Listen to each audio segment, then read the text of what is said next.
नमो भगवते वासुदेवाय। ओम नमो भगवते वासुदेवाय। नारायणं नमस्कृत्य नरं चैव नरोत्तमं देवीं सरस्वतीं व्यासं ततो जयमुदीरये। नष्टप्रायेषु भद्रेषु नित्यं भक्तसेवया भगवती उत्तम श्लोके भक्तिर्भवति नैष्ठिकी. So continuing with the discussion on Bhagavad Gita, chapter 11, the universal form, text number 50 onwards. So Krishna just showed his universal form to Arjun, and Arjun asked him to, because he was scared, he was really terrified looking at that form.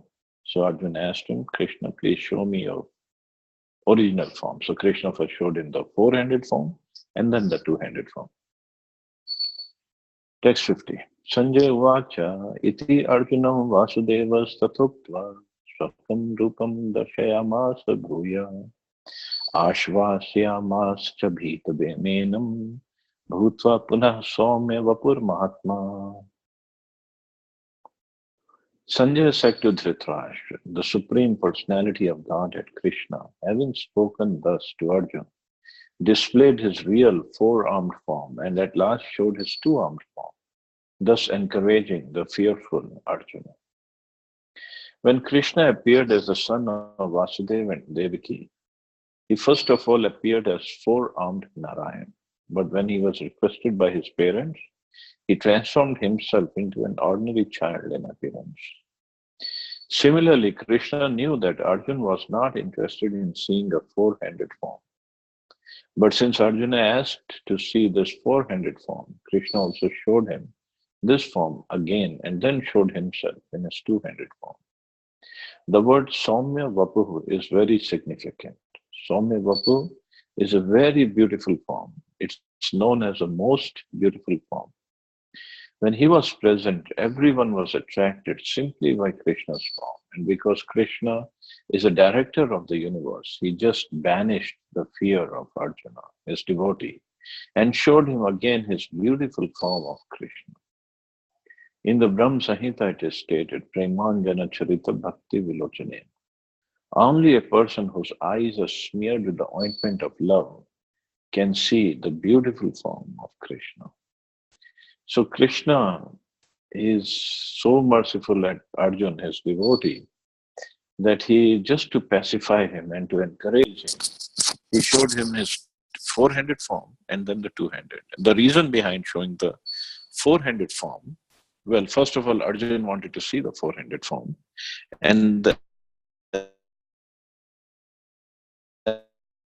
secondly, prove to the world that ultimately all the forms reside within this two-handed form of Krishna, or all the forms actually come out of this two-handed form, which is the original form of Krishna.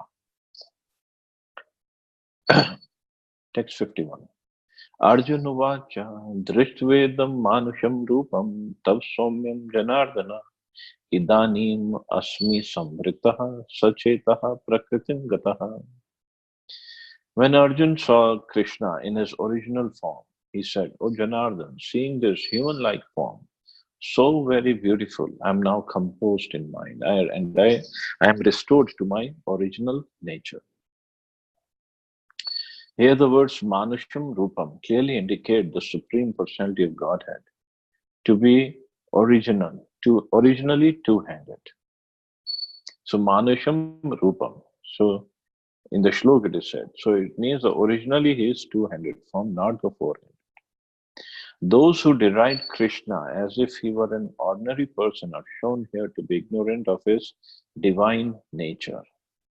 If Krishna is like an ordinary human being, then how is it possible for him to show the universal form and again to show the four-handed Narayan form? So his form, when he shows, which his original is two-handed form, just like us, but he is not human being. He is not an ordinary human being just like us. Otherwise, How is it, Prabhupada is saying, how is it possible for him to, for any ordinary human being to show a universal form and then the four-handed form also at the same time? It's not at all possible. So it is very clearly stated in Bhagavad Gita that one who thinks that Krishna is an ordinary person and who misguides the reader by claiming that it's the impersonal Brahman within Krishna speaking is doing the greatest injustice. Krishna has actually shown his universal form and his four-handed form. So form means it's a form, it's not impersonal, it's not like Nirakar or he has no form. That kind of idea is all bogus actually. So how can he be an ordinary human being? A pure devotee is not confused by misguiding commentaries on Bhagavad Gita because he knows what is what. The original verses of Bhagavad Gita are as clear as the sun. They do not require lamplight from foolish commentators. So original shlokas are clear. It just we have to have the proper attitude to approach these shlokas. And regarding Krishna and Krishna's form, and Krishna like two-handed form, and he showed four-handed and universal form. Actually, there was a king when Krishna was performing his pastimes in Dwarka. There was a king, and I'm forgetting his name. And he started advertising that he is real God, not Krishna, who's living in Dwarka. And he somehow, just like in sometimes in movies, we see that people put on these costumes and they have like two extra hands attached to their body. So this king also did that, and he attached two more hands. It was just dummy hands, and he would hold in four hands the four weapons of Krishna, of Narayan, Shank, Chakra, Gada, and Padma. And he would roam around, oh, I am the real God, I am the real God. And somehow he came to challenge Krishna in Dwarka. No, it's not Pondra, if I'm not wrong. It's not, I'm not sure, but it's not, I don't think it's Pondra. But it could be, I don't know. But anyway, he came to Dwarka to challenge Krishna and to challenge him, saying that, "Oh, I'm real God. You're fake God. You should just bow down and surrender." And Krishna laughed at looking at his two fake hands, and Krishna just sent the Sudarshan Chakra and killed him. So any actor can do anything they like, but that doesn't mean they are the real. Like there are so many actors. They act like Krishna or Ram or Narayan, and of course the innocent and common people, they worship these kind of actors, thinking they are Ram or Narayan. Like in South India, we have, of course, they're wonderful actors, but they get so much of worship by common people, thinking, oh, they acted like Ram or Narayan or this or that, like Vishnu, so they must have some um, power. Krishna is not acting. Krishna is himself. He is himself God. Text 52. Shri Bhagavan Vacha Sudurdarshamam idam rupam drishtivanasi yanma devapyasya rupasya nityam darshan kamshinaha. My dear Arjuna, this is very difficult to behold. Even the demigods are ever seeking the opportunity to see this form, which is so dear. This form means two-handed form. In the 48th verse of this chapter, Lord Krishna concluded revealing his universal form and informed our form is not possible to be etc. Now, here the word Sudurdarsham is is used, indicating that Krishna's two-handed form is still more confidential. One may be able to see the universal form of Krishna by adding a little tinge of devotional service. Various activities like penance, Vedic study, and philosophical perspective, bhakti, one cannot that universal form. The form of Krishna with two hands is still more difficult to see, even for demigods like Brahma and Lord Shiva. They desire to see him, and we have evidence in the Srimad Bhagavatam that when he was supposed to be in the womb of his mother Devaki, all the demigods from heaven came to see the marvel of Krishna. And they offered nice prayers to the Lord, although he was not at that time visible to them. They waited to see him, a full person, and may offer respect not to him, but to the impersonal something within him. These are all nouns actually desired to be seen by demigods like Brahma and Shiva. And those people, first of all, who think that we all are God, I don't think Brahma and Shiva and all the 33 crore see us. We don't exist anywhere. We're nothing. We're nobody.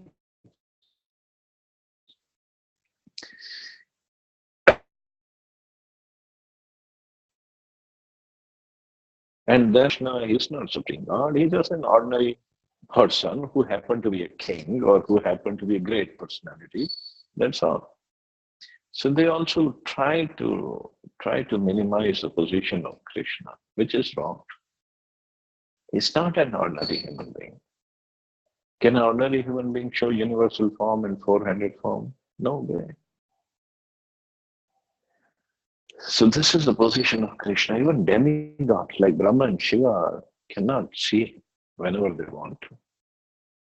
In Bhagavad Gita, it's also confirmed, Avajananti mam mola manushim tanumashita. He is not visible to the foolish persons who deride him. Krishna's body, as confirmed by Brahma Samhita and confirmed by Krishna himself in Bhagavad Gita, is completely spiritual and full of bliss and eternality. His body is never like a material body, but for some who make a study of Krishna by reading Bhagavad Gita or similar Vedic scriptures, Krishna is a problem. For one using a material process, Krishna is considered to be a great historical personality and very learned philosopher, but he is an ordinary person. And even though he was so powerful, he had to accept a material body. So this is people who just study Bhagavad Gita, they come to this understanding without following any Guru Parampara. Ultimately, they think that the absolute truth is impersonal. Therefore, they think that from his impersonal feature, he assumed a personal feature attached to material nature. This is a materialistic calculation of the Supreme Lord. This is all speculation.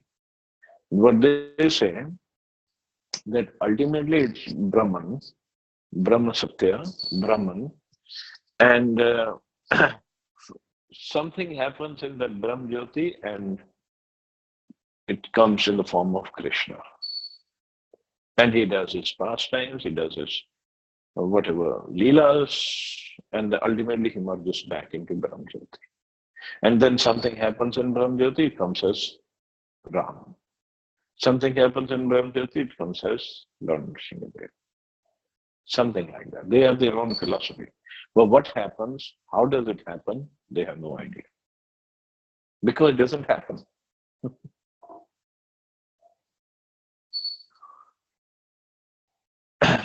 Another calculation is speculative. Those who are in search of knowledge also speculate on Krishna and consider him to be less important than the universal form of the Supreme. Thus, some think that the universal form of Krishna, which is manifested to Arjuna, is more important than his personal form. According to them, the personal form of Supreme is something imaginary. They believe that in the ultimate issue, the absolute truth is not a person, but the transcendental process is described in Bhagavad Gita, chapter before to hear about Krishna from authorities. Then we can get the right knowledge. That is the actual Vedic process. And those who are actually in the Vedic line hear about Krishna from authority. And by repeated hearing about him, Krishna becomes dear. And not just dear, he can reveal himself to that person. As we have several times discussed, Krishna is covered by his Yogmaya potency. He is not to be seen or revealed to anyone and everyone. Only by one to whom he reveals himself can he be seen. So it's up to him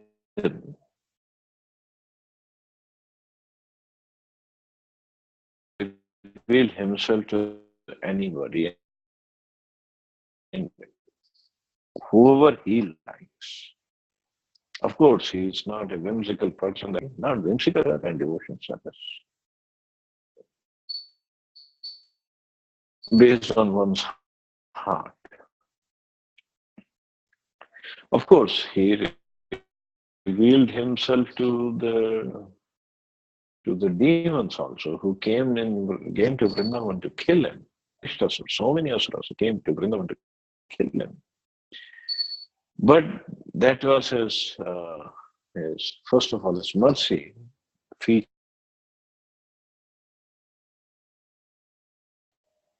by which he revealed himself to those demons. First of all, he allowed them to come to Braj, come to Vrindavan, which is very difficult for anybody to come to Vrindavan. And then he revealed himself. But seeing Krishna, still they didn't have the proper attitude in the heart. They could not get attracted by his beauty, by his pastimes,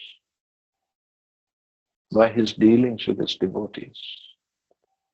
Otherwise, if we go to, even once we go to Vrindavan with the right mood, with the proper attitude, then even then, just one trip, one can really get surcharged by the potency, the spiritual potency of Braj, provided he goes with the right mood. Right mood of service,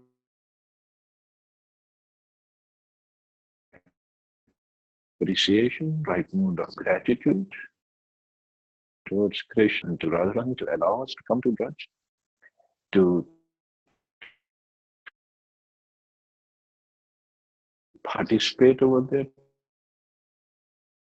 be able to do some service in Braj.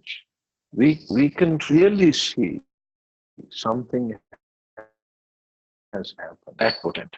Easy to see Krishna, and then even if somebody sees Krishna, he won't be able to conceive of his beauty and the sweetness of his pastimes if he's not in the right mood. This is what Prabhupada is saying. That is, so here about Krishna from the authorities. That is the actual Vedic process. And those who are actually in the Vedic line hear about Krishna from authority. And by repeated hearing about him, Krishna becomes dear. As we have several times discussed, Krishna is covered by his Yogmaya potency. He is not to be seen or revealed to anyone and everyone. Only by one to whom he reveals himself can he be seen. This is confirmed in the Vedic literature. Or for one who is a surrendered soul, the absolute truth can actually be understood. The transcendentalist, by continuous Krishna consciousness and by devotional service to Krishna, can have his spiritual eyes opened and can see Krishna by revelation. Such a revelation is not possible even for the demigods. Therefore, it's difficult even for the demigods to understand Krishna. And the advanced demigods are always in hope of seeing Krishna. In a still, the universal form of Krishna is very, very difficult and not possible for anyone and everyone. It's still more difficult to understand his personal form as Shyam Sundar. Just like in the shloka also it says, and Prabhupada saying in the purport, for even for demigods, advanced demigods, it's not possible for them to see Krishna. Just like once when Krishna was performing his pastimes as a little baby, and they had moved from Gokul, Nand Baba and Yashoda Maiya, Gokul to Nandagaon because demons. And Nandagaon was actually protected by the curse of a rishi, of the sage, on all the demons, that if they try to even enter Nandagaon, they will die. So in Nandagaon, none of the demons came. Just like Putna came to Gokul, Shaktasur came to Gokul. Of course, Nandagaon, the village, none of the demons came, but then Krishna and Balram would come out of Nandagaon, and then they would kill them either at Govardhan or in different forests or somewhere else, but not in Nandagaon. No came to Nandagaon. So Yashoda Maiya, Nand Baba, and all the they had moved to Nandagaon from Gokul. And Krishna was very little. And guess who wanted to see Krishna? Of course, he is a big devotee, a very pure devotee, but he had in his heart to see Krishna, take darshan of Lala. That was Lord Shiva himself. So he came, and Shivji came right from Himalayas, from Mansarovar, and he was doing his tapasya. He came right, he heard about Krishna. Krishna has taken birth over here, and he's in Nandagaon. Shivji came. And Shivji came and he knocked at the door of Nand Bhavan. Yashodamai opened the door, and there she saw one big Baba with matted locks of hair, with the whole body covered with crematorium ashes, and he had the snakes on his neck and everywhere, and Kamandalu. And she said, Baba, what do you want? You want some bhiksha? And he said, no, Maya, I don't want any bhiksha. All I want is to take darshan of your Lala. And let him put his lotus feet on my head. Yashoda Maya said, that is not at all possible. Just looking at you, I am getting scared. I am getting fearful. What will happen to my Lala if he looks at you? He will keep on crying and he will be so afraid. I'm not going to bring him. And Shivji said, Maya, I have come from where, and this is my guarantee, Lala will not cry and see me. No, Baba, you go away from here. I don't even want to, even I'm getting scared of looking at you. Forget about it, forget about Krishna looking at you. So go away from me. I'm not going to bring him. Shivji tried every way possible. Yashoda Maya just won't budge. No way. Just get out of here. Shivji said, okay, Yashoda Maya, nobody can win over her. So Shivji came to a place, there was a near Nandagaon, there's a lake. So he came to that place and he started doing his tapasya, meditating on Krishna, chanting Krishna's name. And he said, I have come with a big desire, big asha to fulfill. Now, you Lord, you only make some arrangement because I cannot go inside. Now, Krishna, of course, he wants to see his devotee, but he could not. Of course, he was very little. He could not argue with Yashoda Maya, so he started crying. And Yashoda Maya, she tried every way possible to pacify Krishna. But Krishna kept on crying. Yashoda Maya gave her everything, whatever he wanted, makhan, mishri, whatever, but no, Krishna kept crying. So some gopis came, they heard the crying of Krishna and they This came and they saw, and then the gopis said, "Oh, maybe he's got this bad eye, or maybe he got this bhoot, or ghostly spirits who have come on Lala. So we have to get this thing removed." So all the gopis actually they know these tricks. People in village they know they did the tail of cow. They do it 3 times on the head of Lala, and it is said the tail of cow, the hair on the tail of the cow, they're very potent and they can remove all the ghostly bodies. But no, Krishna kept on crying. Of course, this was a different ghost. This was not actually a ghost who had come. So that was a problem. They kept on thinking, what is this? What is this happening? Then somebody said, so maybe we take Krishna to him and maybe he can remove that ghost. So Yashoda Maya said, no, he's very dangerous, he's very fearful, I cannot take. But Gopi said, Lala is crying, you take Lala to him. So very fearful, Yashoda Maya took her Lala, and all the gopis came. Gopis went to that Baba Shivji and they said, "Oh Baba, do you know how to remove this ghost?" He said, "Oh yeah, I know everything about ghosts, anything." Shivji can remove. So Lala came, Yashoda Maya brought Lala. And Shivji, when he looked at Krishna, first he paid obeisances, and then when he was getting up, Krishna touched his lotus feet on the Shivji's head because this is what he wanted. And as soon as he touched, Krishna stopped crying, and he was started to laugh. Yashoda Maya, Baba, yes, he has helped my Lala laugh. So he's not at all. I'm not afraid, and Lala is also not afraid of him. So they were both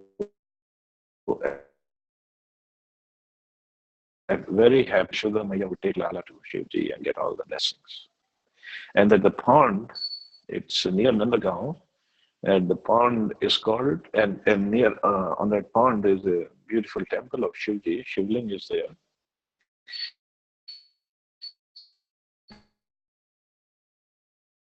It's called Ashish, whose own desire was fulfilled, and by going there, everybody's desires can be fulfilled. That is that temple and that pond, Asheshwar Mahadev. So even advanced demigods cannot take darshan of Krishna. It's not possible. And moreover, even if they look at Krishna, so many times, like Brahmaji, Indra, they got bewildered looking at Krishna. How he can be God? He cannot be God. He's an ordinary person.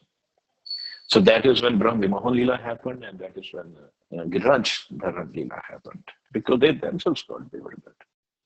So that is Krishna. It's not at all easy to first to take darshan of him, and then to understand he is the Supreme Personality of Godhead. And then on top of it is somebody even goes further to have a personal loving relationship with him. It's not easy. People say, oh, bhakti is very easy. Oh, you're just sitting down and chanting or walking.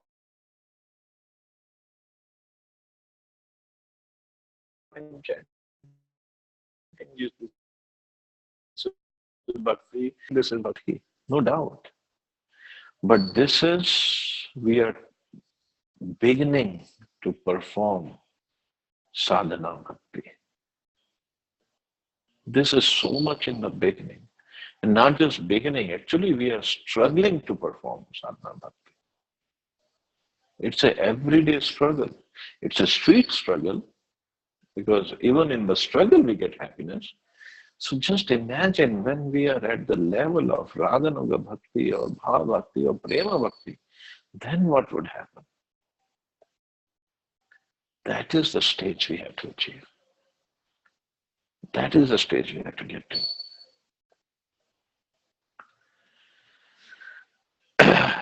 So, but it all starts with sadhana bhakti, so there is no other process. Text 53. Naham vedarna tapsa na dhanena cha yajya shakya evam vidho drishtum drishtvanasi mam yatha. The form you are seeing with your transcendental eyes cannot be understood simply by studying the Vedas, not by undergoing serious penances, by charity. One can say that not by any of these means I can be seen as I am, as Krishna himself. Krishna first appeared before Devaki himself into the two-handed form. This mystery is very difficult to understand for those who are atheists or who are devoid of devotional service. For scholars who have simply studied Vedic literature by way of grammatical knowledge or mere academic qualifications, Krishna is not possible to understand, nor is it to be understood by persons who officially go to the temple to offer worship. They make their visit, but they cannot understand Krishna as he is. Krishna can be understood only through the path of devotional service, as explained by Krishna himself in the next verse. So Krishna's for scholars or for just persons who do rituals, by doing charity or doing some tapasya, no way one can understand Krishna. Of course, these are the ways to purify us slowly, slowly, slowly, no doubt, but not to understand Krishna as he is. Then how to understand him? Text 54. Bhaktyatvananya shakya aham evam vido arjuna gyatum drashtum cha tatvena praveshtum cha param tapa. My dear Arjuna, only by undivided devotional service can I be understood as I am, standing before you, and can thus be seen directly. Only in this way can you enter into the mysteries of my understanding. So bhaktya tva ananya. Tva ananya. Ananya means not doing anything else. Or not of Prabhupada said, without being mixed with fruitive activities or speculative knowledge. Only pure, unalloyed. Krishna can be understood only by the process of undivided devotion service. He explicitly explains this in this verse so that unauthorized commentators who try to understand Bhagavad Gita by the speculative process will know that they are simply wasting their time. No one can understand Krishna or how he came from parents in a four-handed form and at once changed himself into a two-handed form. These things are very difficult to understand by study of the Vedas or by philosophical speculation. So just by study of Vedas, by reciting the shlokas in different meters and properly and this and that, one cannot understand Krishna. No way. Therefore, it is clearly stated here that no one can see him or enter into understanding of these Vedic literature, can learn about him from the Vedic literature in so many ways. There are so many rules and regulations, and if one at all wants to understand Krishna, he must follow the regulative principles. One can perform penance in accordance with those principles. For example, to undergo serious penances, one may observe fasting on Janmashtami, the day. As far as charity is concerned, it is plain that charity should be given to the devotees of Krishna who are engaged in his devotional service to Krishna philosophy. Krishna was appreciated by Rupa Goswami as the most munificent man of charity because love of Krishna, which is very difficult to achieve, was distributed freely by him. So Krishna here in this verse says, I can only be known by bhakti, which is perfectly fine, which is true. But when he came as Chaitanya Mahaprabhu, now that is a different story now. Why Chaitanya Mahaprabhu? Because Chaitanya Mahaprabhu is Krishna himself, but in the mode of Srimati Radharani. That's even higher mood. So Chaitanya Mahaprabhu, when he came, people approached him, people saw him, and he gave the benediction. Then, now it's not about seeing Krishna. He said, by chanting of this Hare Krishna Maha Mantra, one can achieve love for Krishna. And achieving love for Krishna means then we don't want to see him. Krishna will come running to see us, to see his devotees, who has so much of love for him. And that's a different math altogether. It's a different equation now.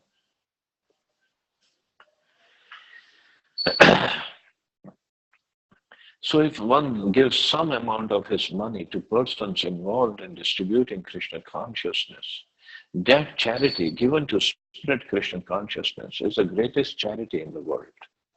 And if one worships as prescribed in the temples in India, there is always some statue, usually of Krishna or Vishnu. That's a chance to progress by offering worship and respect to the Supreme Personality of Godhead. So temple worship, even if somebody goes there just to take darshan, now it depends with what purpose in mind, with what mood he's visiting the temple. So it could be a pious activity or it could be bhakti. Just looking at the deities, taking darshan of the deities. It's what's in our heart, how our consciousness is placed. It could be pious activity, but which is also good. There's nothing wrong with that. But it could be bhakti also. So we have to see what's my mood. For the beginners in devotional service, the devotional service to the Lord, temple worship is essential. And this is confirmed in the Vedic literature. One who has unflinching devotion for the Supreme Lord and is directed by the spiritual master in whom he has similar unflinching faith can see the Supreme Personality of Godhead by revelation. One cannot understand Krishna by mental speculation. For one who does not take personal training under the guidance of a bona fide spiritual master, it's impossible to even begin to understand Krishna. So here Prabhupada says for the beginners, temple worship is essential. Advanced is become a part of his life because he develops this full love for the deity. Deities are not different from Krishna. He doesn't see the deity, he sees Krishna, he sees Shyamsundar Krishna. Like Chaitanya Mahaprabhu, when he entered Jagannath Puri temple, when he looked at Lord Jagannath, he saw Shyamsundar playing on his flute. Of course, it's a very long purport Prabhupada that's written. It's a very important verse. So I'll skip something. I'll go towards the last paragraph. The universal form is not attractive for pure devotees who are in love with the Lord in different transcendental relationships. Because one cannot have relationship with the universal form where iron is coming out of his mouth and so many warriors are entering his mouth and their heads are getting smashed between the teeth of the universal form. You cannot have any relationship. The Supreme God, Krishna. Therefore, to Arjuna, who was so intimately related with Krishna in friendship, this form of the universal manifestation was not pleasing. Rather, it was fearful.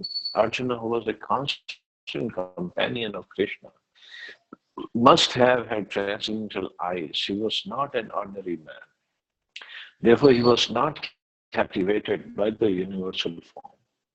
This form may seem wonderful to persons who are involved in elevating themselves by fruitive activities, but to persons who are engaged in devotional service, the two-handed form of Krishna is most dear. So now coming to the last verse of this chapter.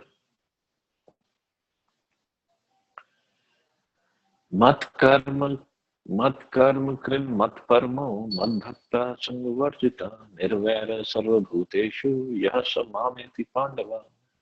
My dear Arjuna, he who engages in my pure devotional service, free from the contaminations of fruitive activities and mental speculation, means karma and jnana. He who works for me, who makes me the supreme goal of his life, and who is friendly to every living being, he certainly comes to me. So these are the qualities of person who wants to go to back home, back to Godhead.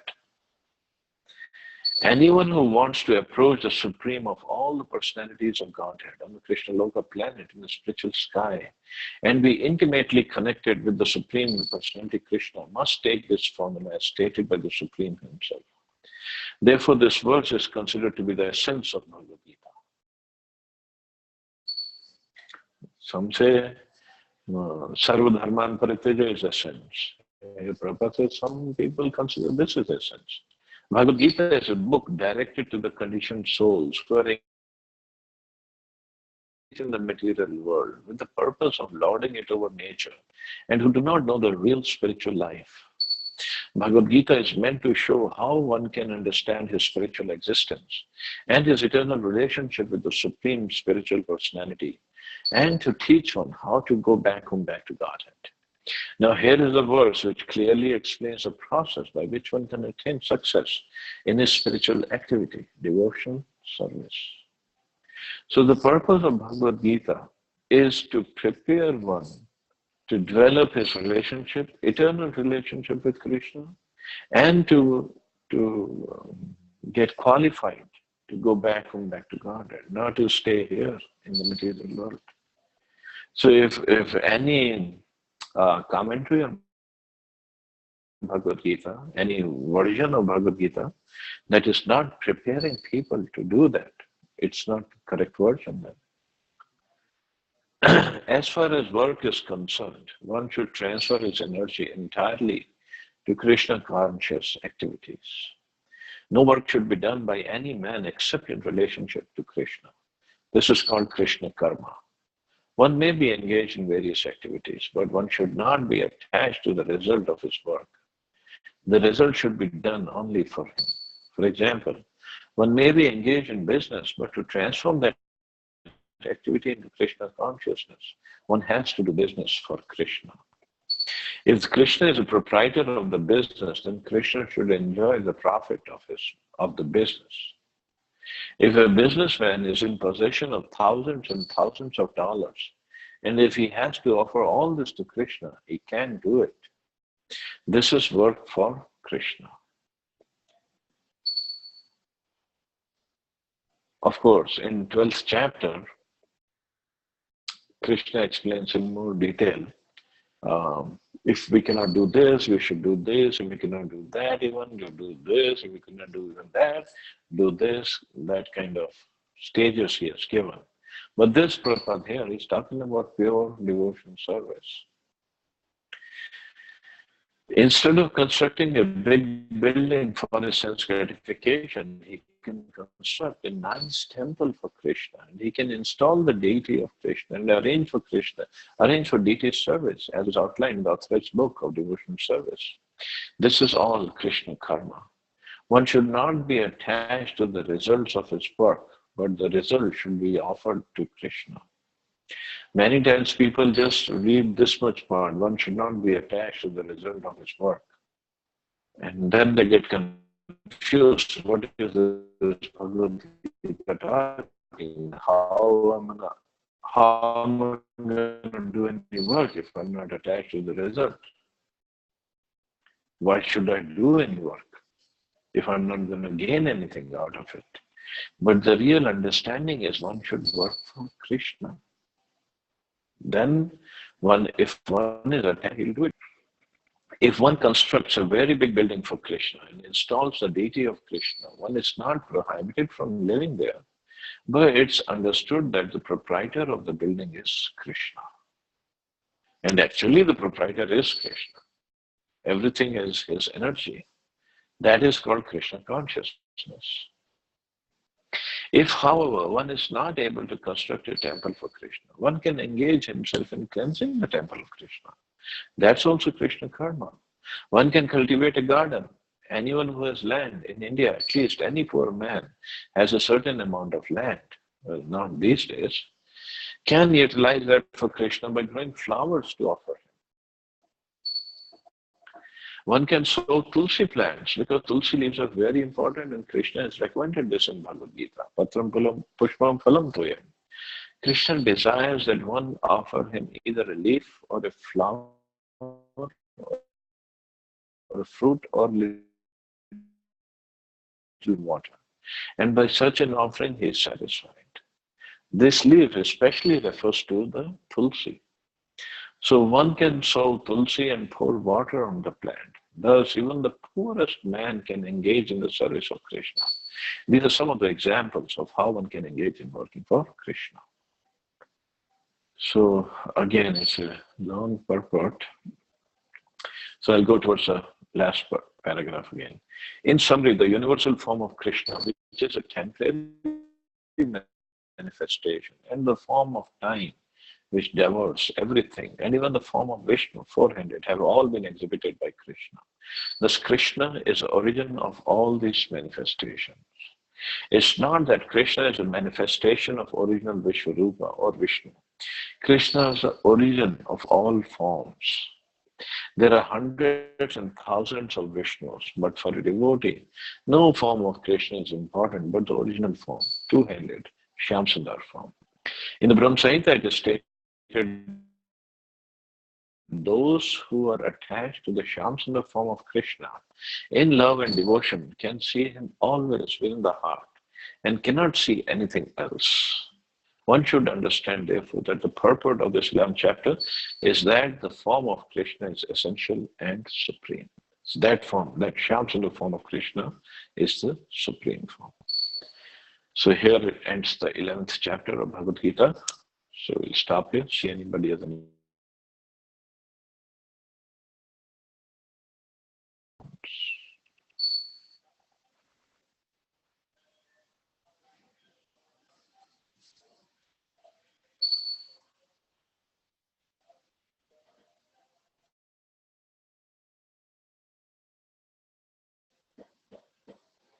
Thank you very much, Prabhu, for the wonderful class again. Thank you, Prabhuji. Hare Krishna, Prabhuji. Hare Krishna. Prabhuji, in text 49, in fact, you started from text 50, the text Mhm. 49, Lord Krishna himself says that Arjuna are bewildered by seeing this horrible form of mine. So, is there a significance Lord Krishna is saying the universal form is horrible? He said Ghora Rupa. So of course, proper translated as horrible. Of course, Ghor Rupa means horrible. Yeah, because devotees, they don't like to see that form. I mean, how can I even look at a form, huge bodies going into the mouth and head, the warrior, their heads are smashed between the teeth, and the tens and thousands of heads and hands of that form. How can I have any relationship with that person? So that's why Arjun was scared when Krishna mentioned the same. Namo.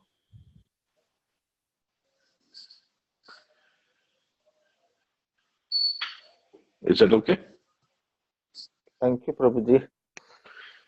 And that king I was talking about, Radha Prabhu sent a message during the class. His name was Pondra. I didn't remember that. Thank you, Radha Prabhu, for helping me.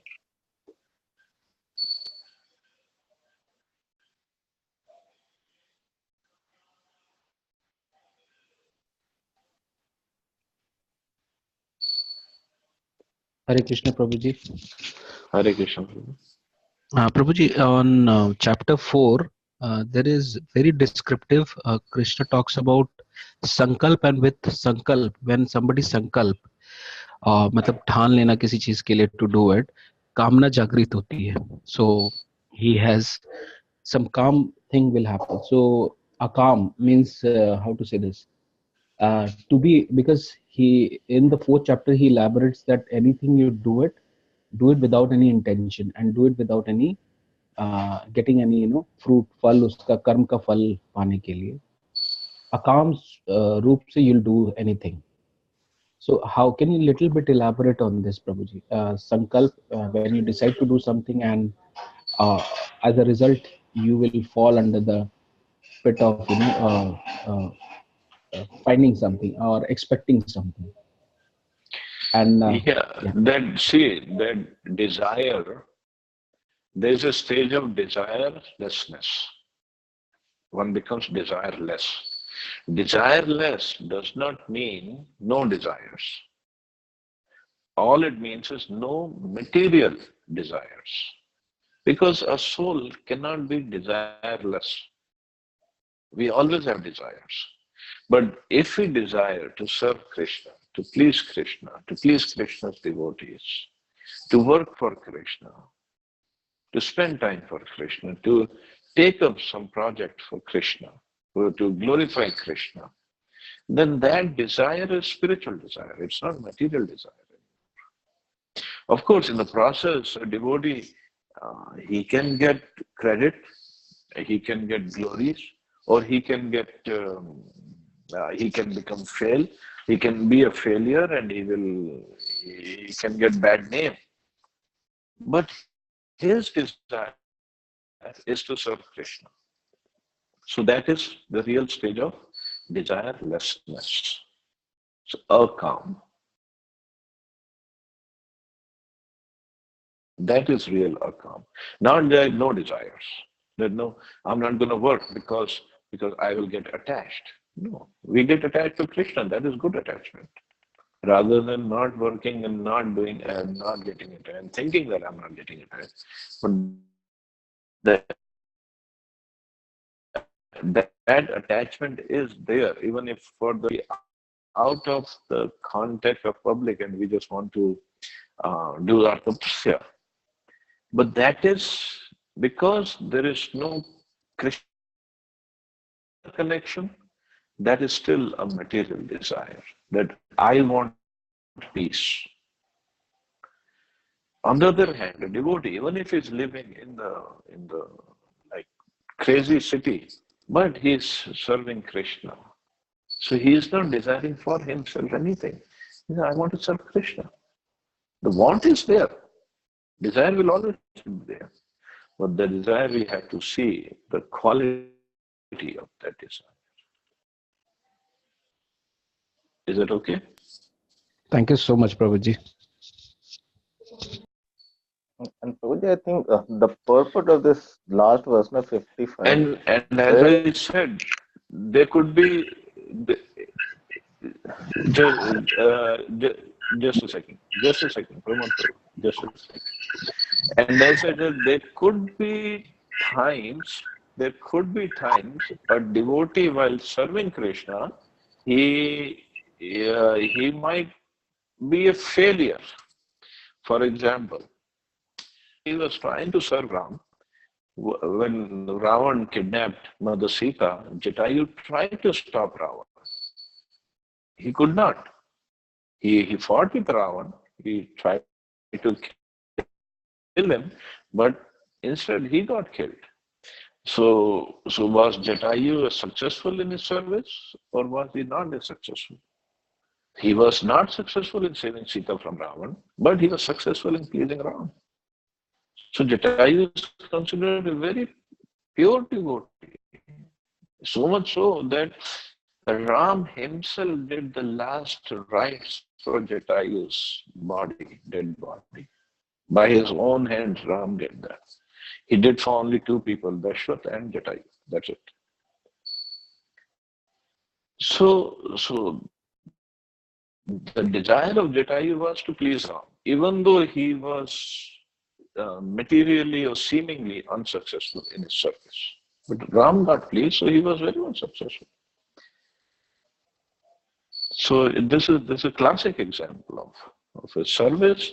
So seemingly unsuccessful, but he pleased Ram. That was the whole purpose of devotion service.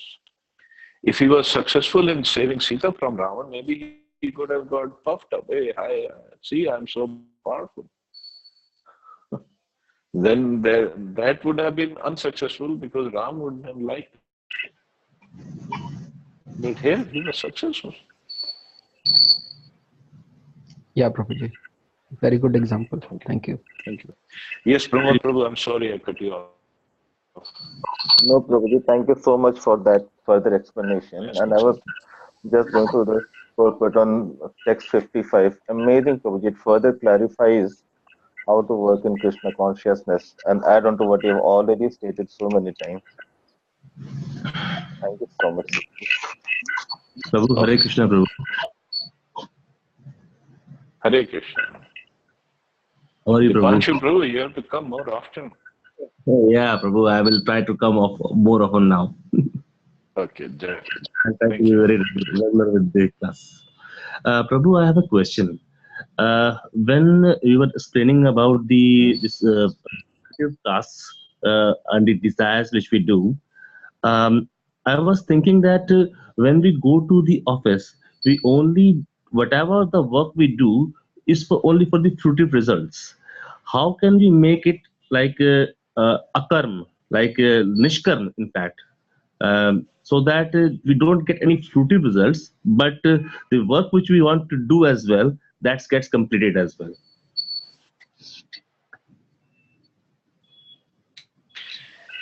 See, I mean, there are stages of our development of consciousness. All of a sudden, if I tell you, okay, just do it for Krishna, it will, first of all, it will not make sense. And it's like I'm in elementary school and the text, subject matter we are studying is of PhD level. Okay. It doesn't add up. But how can we start it up? But the processes, now you're asking for the process. Process is chanting. Take up chanting of holy names. The devotional service, slowly, what it does, I'm going to mute you because it's a little disturbance. So devotional service, what it does, it's slowly. It happens very gradually. It's not going to happen overnight. It's not going to happen in a year, 2 year, 3 year, 5 year. Maybe for some people it will happen, but in general, it won't. It will take away our desire to enjoy materially. The devotional service, that's what it does. It makes us attached to Krishna, and at the same time, it removes the attachment, or not just removes, or it makes it smaller. Gradually, it will go away the attachment to the material world. To the material world, to get material powers or positions, or to get material comforts. We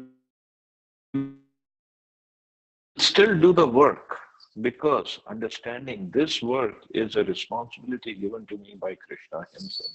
And by engaging in this work, I can serve him much better way. And Krishna can reveal also how we can serve him while engaging in our service, engaging in our job or business or whatever we are doing. He can reveal. There's no foundation on him. But slowly it will happen. The only thing is we have to have patience, at the same time determination and enthusiasm. It will happen. Slowly, it will happen. So till that time, continue with devotional service, continue with your work very enthusiastically. Even if somebody wants to make millions and millions of dollars or rupees, why not? Go for it. But it should come into the that money, whatever we are earning, we should try to diverse that money into the service of Krishna, right? Somebody doesn't use 100% of it. Even if it gives 10% of it, it is still better. Why not? There's no harm in making money. There's nothing wrong. But at the same time, don't give up devotional service. Then the consciousness will be purified. He has made lots of money in Krishna service. Why not? And that will be glorifying Krishna. That will be he's making arrangements for not just himself glorifying, but for many others to come in the future to glorify Krishna. So that'll go for his eternal credit, actually. Thank you for this wonderful answer. So it's not a bad thing. It just we have to purify consciousness. That is more important. So we have to continue doing that. And you have to continue giving us your association. Prabhu, definitely I will try my best now. Yes, Quite Archana, you're saying something? earlier, but now I will try to read very much regularly. Okay, thank you, Prabhu. Thank you.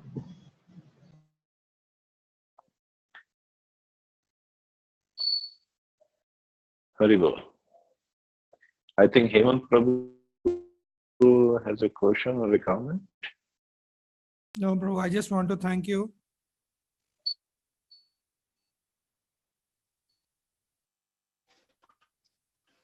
Thank you, Prabhuji. You are our weekend warrior.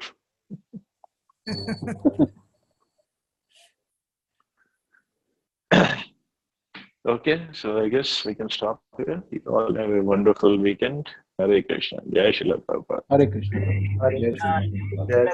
Hare Thank you so much, Prabhu.